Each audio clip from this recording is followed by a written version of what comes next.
بسم اللہ الرحیم۔ صاحب نومیر نے فرمایا تھا تمام شد عوامل نوح بتوفیق اللہ تعالی وعونی، علم نوح کے عوامل مکمل ہو گئے اللہ کی توفیق اور اس کی مدد سے۔ فرماتے ہیں آگے خاتمہ در فوائد متفرقہ، یہ خاتمہ ہے متفرق فائدوں کے بیان میں۔ کتاب کے آخر میں کچھ فائدے مند باتیں مصنفین ذکر کرتے ہیں، اس کو خاتمہ کہتے ہیں۔ تو فرماتے ہیں کہ ہم نے بھی آخر میں کتاب کے آخر میں ایک خاتمہ رکھا ہے جو متفرق فوائد کے اندر ہے کہ دانستن آن واجب است کہ جن فائدوں کا جاننا واجب ہے۔ اب وہ خاتمہ منقسم ہے 3 فصلوں پر۔ فرماتے وَآں سہ فصل است، خاتمہ کی 3 فصلیں ہیں، خاتمہ کے اندر ہم 3 فصلیں رکھیں گے۔ فرماتے ہیں فصل اول در توابع، فصل اول توابع کے بیان میں، توابع کے بیان میں۔ یہ لفظ توابع جو ہے یہ کیا ہے، ایک تو یہ سمجھنا ہے،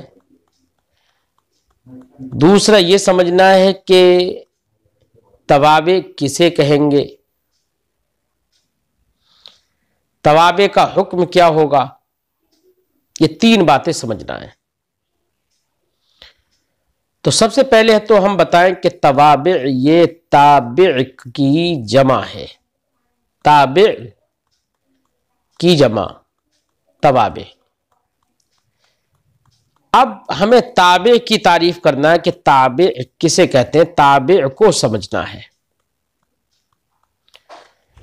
تو تابع کا معنی ہوتا ہے کسی کے پیچھے لگنے والا، دم چھلا،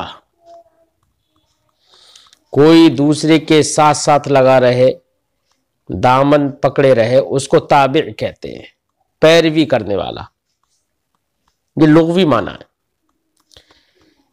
علم نحو کی اصطلاح میں تابع اس دوسرے لفظ کو کہتے ہیں جو دوسرا لفظ اعراب میں پہلے والے لفظ کے موافق ہو اور دونوں کے اعراب کی جہت بھی ایک ہو۔ تو کہیں پر 2 لفظ ہوں تو دوسرا والا لفظ پہلے والے لفظ کے موافق ہو اعراب میں، دونوں کا اعراب یکساں ہو اور دونوں کے اعراب کی جہت بھی ایک ہو، تو اس دوسرے والے لفظ کو تابع کہیں گے اور پہلے والے لفظ کو متبوع کہیں گے۔ مثال کے طور پر ہم نے کہا جاءنی زید العالم، میرے پاس عالم زید آیا۔ تو یہاں پر زید یہ لفظ اول ہے، لفظ سابق ہے، اور العالم یہ دوسرا لفظ ہے۔ تو یہاں پر 2 لفظ ہوئے، ایک زید اور ایک العالم۔ اور آپ نے دیکھا کہ زیدن کی دال پر بھی رفع ہے اور العالم کی میم پر بھی رفع ہے۔ تو مرفوع ہونے میں دوسرا والا لفظ پہلے والے لفظ کے موافق ہو گیا، ٹھیک ہے، دونوں کا اعراب ایک ہو گیا۔ اور غور کریں تو یہاں پر یہ بھی سمجھ میں آ جائے گا کہ دونوں کا اعراب جو ایک ہے اس کی جہت بھی ایک ہی ہے۔ جاءنی، جاء فعل ہے، زید اس کا فاعل ہے، تو فاعل ہونے کی بنا پر وہ مرفوع ہے، لہذا جب علامت فاعلیت اس کے اندر موجود ہے زید کے اندر، اس وجہ سے وہ مرفوع ہو گیا۔ آپ غور کریے العالم بھی مرفوع ہے، علامت رفع اس کے اندر بھی موجود ہے، اور یہ رفع کی جہت کیا ہے؟ وہی، کیونکہ فاعل کے اس کے مطبوع کے اندر معنی فاعلیت تھا، تو اس کے اندر بھی معنی فاعلیت ہی ہے، لہذا جس طریقے سے جاء کی نسبت زید کی جانب مانی جا رہی تھی، جاء نے زید کو اپنا فاعل بنایا تھا، اس کی نسبت زید کی جانب تھی، ایسے ہی العالم کی جانب بھی نسبت ہے نا، کیونکہ معنی ہوگا میرے پاس عالم زید آیا۔ اب ایسا تو ہوگا نہیں کہ زید آیا اور اس کا علم وہیں پر رہ گیا، ایسا تو نہیں، جس طریقے سے آنے کی نسبت زید کی جانب ہے، ویسے ہی لفظ العالم کے مفہوم کی جانب بھی ہے، تو دونوں پر رفع جو آیا ایک ہی جہت سے آیا۔ اگر جہت بدل جائے، اگرچہ اعراب میں دو لفظ ہوں اور دوسرا لفظ اعراب میں پہلے والے لفظ کے موافق ہو، اس کے باوجود اگر جہت بدل جائے تو ایسی صورت میں اس کو تابع نہیں کہیں گے۔ لہذا میں نے کہا اعطیت زیدن درہمن، میں نے زید کو درہم دیا۔ اب اس مثال میں زیدن درہمن دو لفظ ہیں، زیدن لفظ اول ہے اور درہمن لفظ ثانی ہے، دوسرا لفظ ہے، دوسرے والے لفظ پر بھی نصب ہے، پہلے والے لفظ پر بھی نصب ہے۔ اعراب میں دونوں موافق، یعنی دوسرا والا پہلے کے موافق ہو گیا، ٹھیک ہے، لیکن دونوں کی جہت الگ الگ ہے۔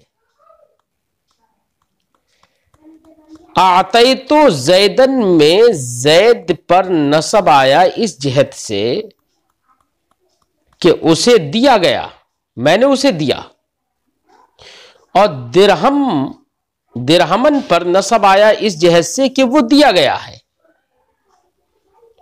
میں نے زید کو دیا، کیا دیا؟ تو جو دیا، جس کو دیا وہ زید ہے، اور جو دیا وہ درہم ہے، دونوں الگ الگ ہو گئے نا، جہت الگ الگ ہو گئی۔ اس لیے یہاں پر درہمن کو تابع نہیں کہیں گے ہم، اس لیے تابع کی تعریف میں یہ دونوں باتیں ذہن میں رہیں کہ تابع وہ دوسرا لفظ ہے جو پہلے لفظ کے موافق ہو اعراب میں، اور ساتھ ہی ساتھ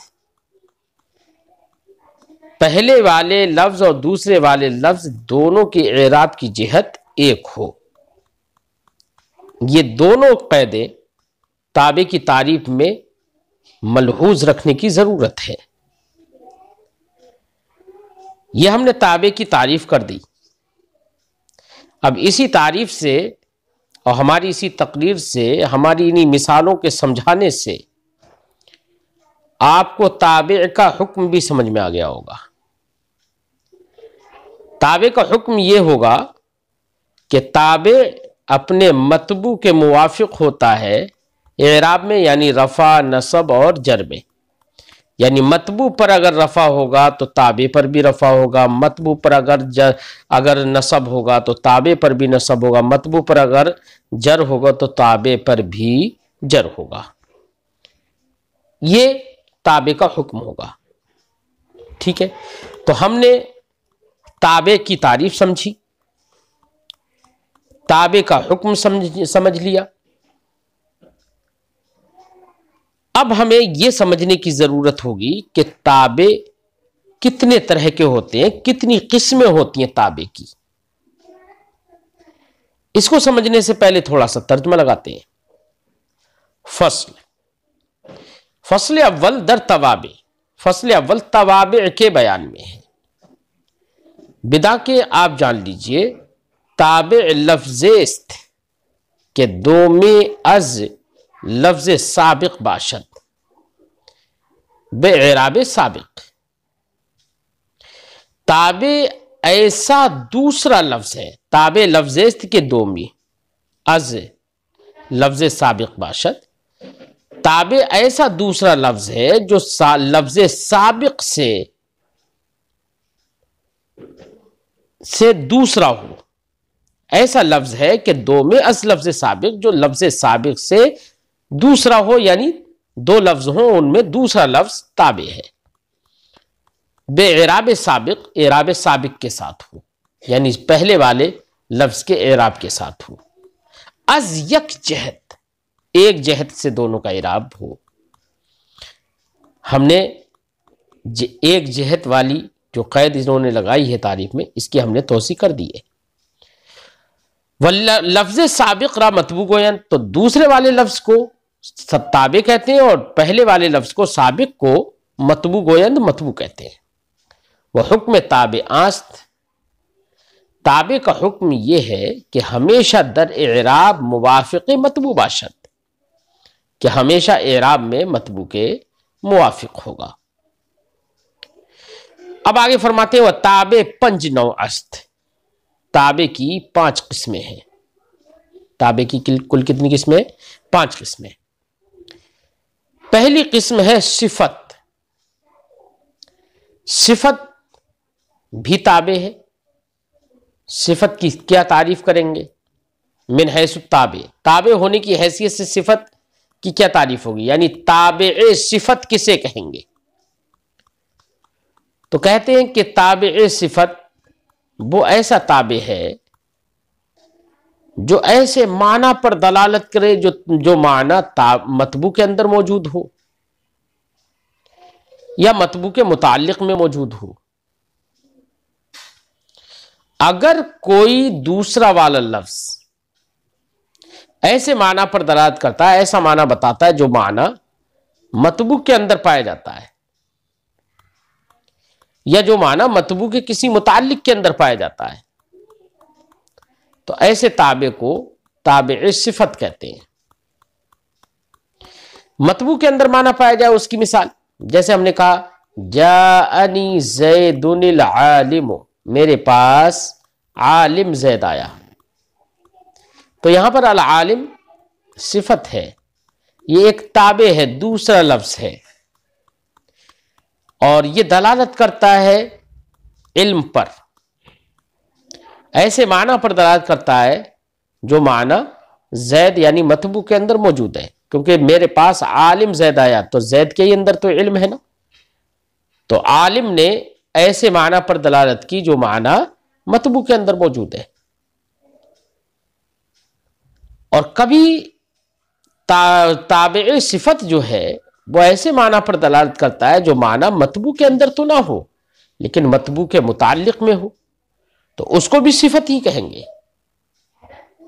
مثال کے طور پر ہم نے کہا جاءنی زید حسن وجہہ، میرے پاس زید آیا، حسن وجہہ، اس کا چہرہ، میرے پاس زید آیا جس کا چہرہ حسن ہے، خوبصورت ہے. ٹھیک ہے، یہاں پر چونکہ زید نام ہے کل کا، سر سے لے کے پیر تک جو پوری ذات ہے اس کا، اور حسن وجہہ میں جو وجہ ہے جس کے لیے حسن ہے وہ اس کا ایک جز ہے. ٹھیک ہے، اور ایک جز ایک کل سے متعلق ہوتا ہے نا، تو یہ یہاں پر تعلق جزئیت ہے. تو خود زید کے اندر حسن نہیں بلکہ اس کے چہرے کے اندر حسن ہے، جز کے اندر حسن ہے، تو متعلق کے اندر جز حسن ہوگا، متعلق کے اندر وہ معنی ہوگا جو تابع جس معنی پر دلالت کر رہا ہے. ایسے ہم کہیں جاءنی زید حسن غلام، میرے پاس زید آیا جس کا غلام خوبصورت ہے. اب اس کا ترجمہ ہم یہ کریں گے، ہم ترجمہ تو یہ ہم نے کیا کر دیا، لیکن بہتر یہ ہے کہ اس کا ترجمہ ہم کریں جاءنی زید حسن غلام، میرے پاس اچھے غلام والا زید آیا، میرے پاس اچھے غلام والا، خوبصورت غلام والا زید آیا.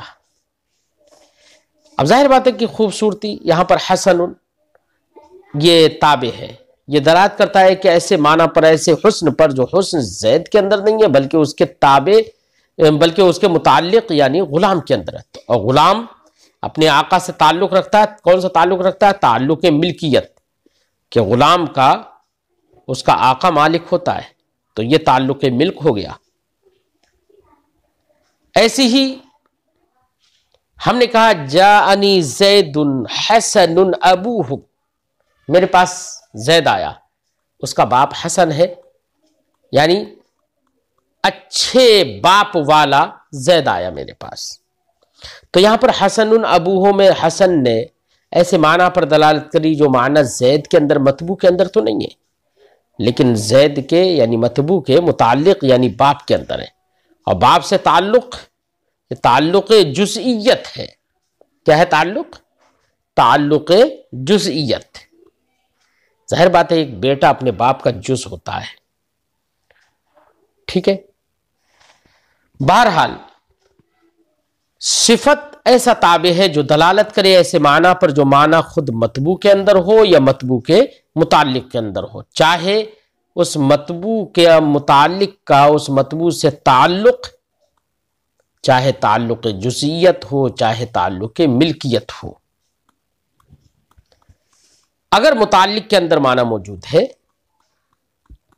تب بھی اس کو صفت کہیں گے اور تابع کہیں گے، ٹھیک ہے۔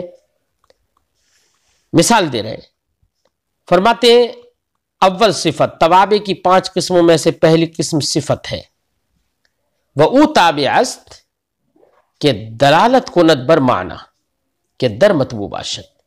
صفت وہ ایسا تابع ہے جو دلالت کرتا ہے ایسے معنی پر جو معنی مطبوع کے اندر ہوتا ہے،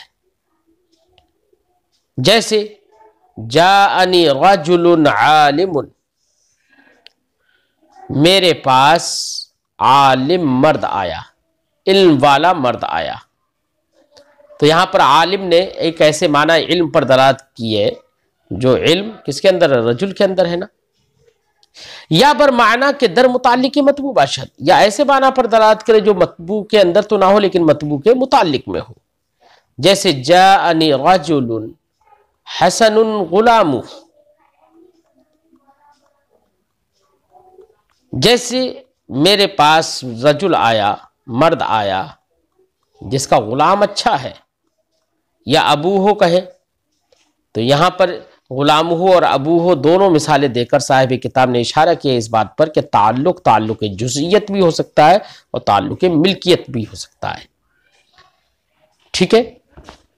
ترکیب اگر ہم کریں تو ترکیب کریں گے جاء فعل نون زائدہ یا مفعول بھی، رجل موصوف، حسن صفت مشبہ، غلام ہو بترکیب اضافی ہو کر اس کا فاعل، صفت مشبہ اپنے فاعل سے مل کر شبہ جملہ ہو کر رجل کی صفت موصوف صفت سے مل کر جاء کا فاعل، یہ ایسے ہی ابوہ کی بھی ایسی ترکیب کریں گے۔ فرماتے ہیں یہ تو مثالیں ہو گئیں۔ قسم اول در دہ چیز موافق مطبوع باشد، تو فرماتے ہیں کہ قسم اول در دہ چیز موافق مطبوع باشد، قسم اول یعنی صفت کی 2 قسمیں ہو گئیں، ایک صفت وہ جو دلالت کرے ایسے معنی پر جو مطبوع میں ہوں، اور ایک صفت وہ جو دلالت کرے ایک ایسے معنی پر جو مطبوع کے متعلق میں ہو۔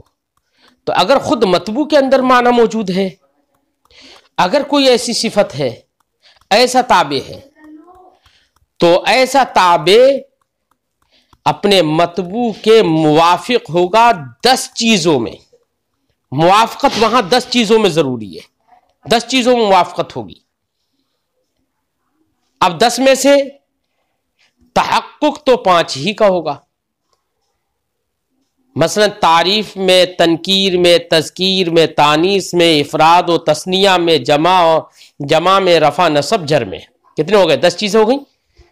تعریف معرفہ ہونے میں، یعنی اگر مطبوع معرفہ ہے تو صفت یعنی تابع بھی معرفہ ہوگا۔ تنکیر میں یعنی مطبوع اگر نکرہ ہے تو تابع بھی نکرہ ہوگا۔ تذکیر میں یعنی مطبوع اگر مذکر ہو تو تابع بھی مذکر ہوگا۔ تانیث میں یعنی مطبوع اگر مؤنث ہو تو صفت میں یعنی تابع بھی مؤنث ہوگا۔ افراد میں یعنی مطبوع اگر مفرد ہو تو تابع بھی مفرد ہوگا. تثنیہ میں یعنی مطبوع اگر تثنیہ ہو تو تابع بھی تثنیہ، مطبوع اگر جمع ہو تو تابع بھی جمع. کتنی ہو گئی؟ 7.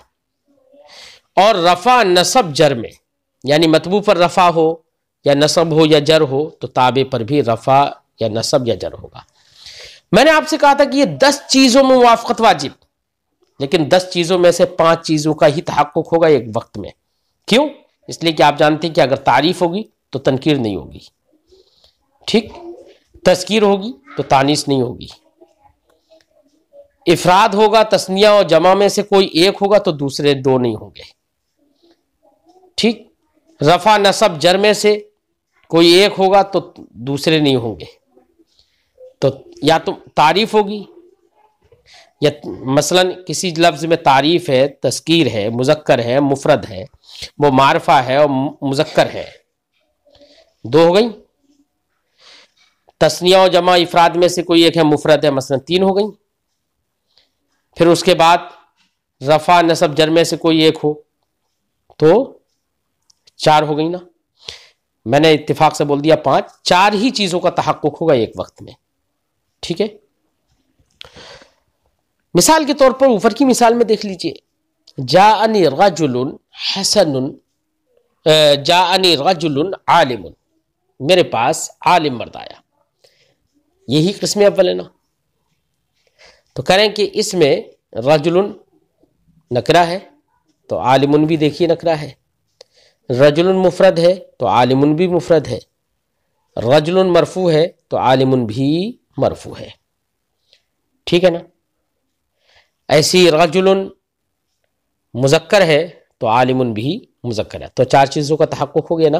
تحقق تو 4 کا ہوگا، لیکن ان 10 چیزوں میں کسی ایک 10 چیزوں میں موافقت ضروری ہے،